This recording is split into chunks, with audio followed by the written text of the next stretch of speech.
Mga balita naman sa labas ng bansa, limitasyon sa pagdedeklara ng Pangulo ng Amerika ng nuclear strike isinusulong ng ilang mambabatas sa Amerika at ilang residente sa Ireland nagprotesta at nagtayo ng mock military checkpoint sa kanilang border.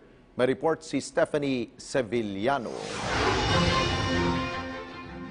Isinusulong ngayon ng mga mambabatas ng Estados Unidos ang panukalang magbibigay limitasyon kay US President Donald Trump na magdeklara ng nuclear strike. Ayon kina Democratic Senator Edward Markey at Congressman Ted Lieu, dapat munang magkaroon ng deklarasyon ng digmaan mula sa Kongreso bago magpalabas ng first strike si Trump o ang sino mang magiging Pangulo ng Amerika. Samantala, nagwakas na ang pinakamahabang government shutdown sa kanilang bansa na nagresulta sa pagkalugi ng nasa 3 bilyong dolyar na halaga sa kanilang ekonomiya.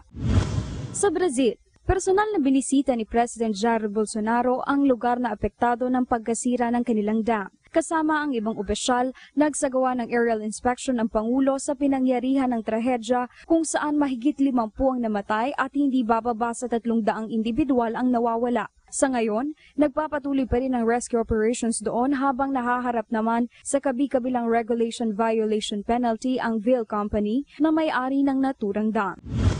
Sa Ireland, nagprotesta at nagtayo ng mock military checkpoint ang mga residente sa border sa hilagang bahagi ng kanilang bansa. Sa presensya ng mock military force, sama-sama nilang tinutulan ang pagkakaroon ng border sa lugar. Ito'y kaugnay pa rin ng Brexit plan o ang planong pagkalas ng Britanya sa European Union.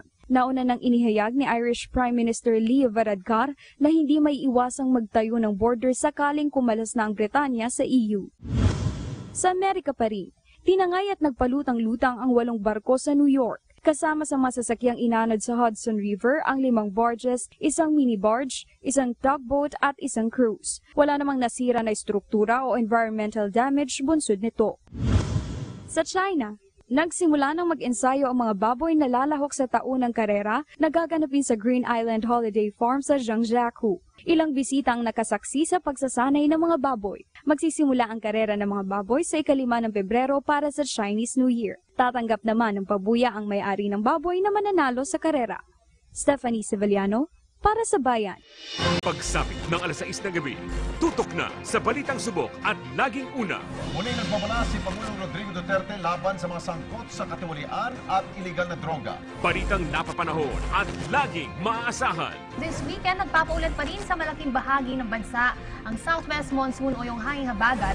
Balitang masusing kinalap para sa kapakanan ng mamamayan. Mahigit 100,000 trabaho sa loob at labas ng bansa ang naghihintay sa mga job seeker.